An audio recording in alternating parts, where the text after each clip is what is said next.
Abraham Lincoln once said, "It's better to remain silent and be thought a fool than to open your mouth and remove all doubt." He must have been watching The View. You just got to keep your eyes open, y'all. Because if they can just come up and take somebody because they've made a decision that you're supposed to be that person, any one of us could find ourselves being deported. Don't give them any ideas, girl. No, Whoopi, Americans can't be deported, but guests deemed to be a threat to the United States can. Like left-wing media darling Mahmoud Khalil, the self-described spokesman of the anti-Israel protests at Columbia University, where pro-Hamas demonstrators threatened and intimidated Jewish students and organized the violent takeover of Hamilton Hall. Before arriving in America, Khalil worked for an organization designated a terrorist group by the Trump administration. On Wednesday, Khalil wrote a letter calling himself a political prisoner. That's a lie. Here's Secretary Rubio. When you come to the United States as a visitor, which is what a visa is, which is how this individual entered this country, as on a visitor's visa, okay, you are here as a visitor. We can deny you that visa.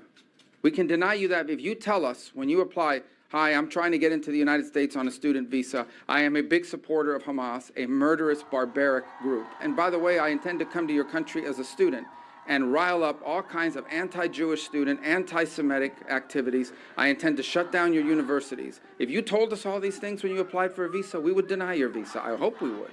Khalil isn't alone in academia. At Georgetown University, we've seen similar cases like Mafeze Saleh, a graduate student who celebrated the October 7th massacre. Her father served as a top advisor to eliminated Hamas leader Ismail Haniyeh. Saleh has written publicly of her desire to destroy Israel.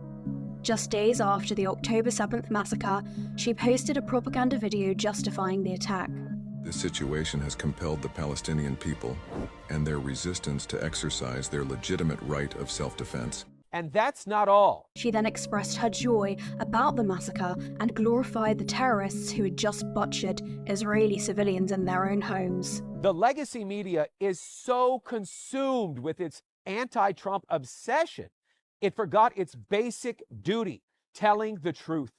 Khalil and Saleh are visitors, and privileges for visitors can be revoked. HBO's John Oliver called Khalil's deportation case an assault on immigrants.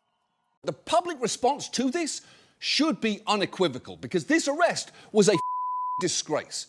Thankfully, there have already been protests, and I hope that they get bigger and louder in the coming weeks, because rights like freedom of speech are a fundamental part of living in this country. Calling a spade, the legacy media today can't even call a terrorist a terrorist. Reporting for the Real Life Network, I'm Daniel Cohen.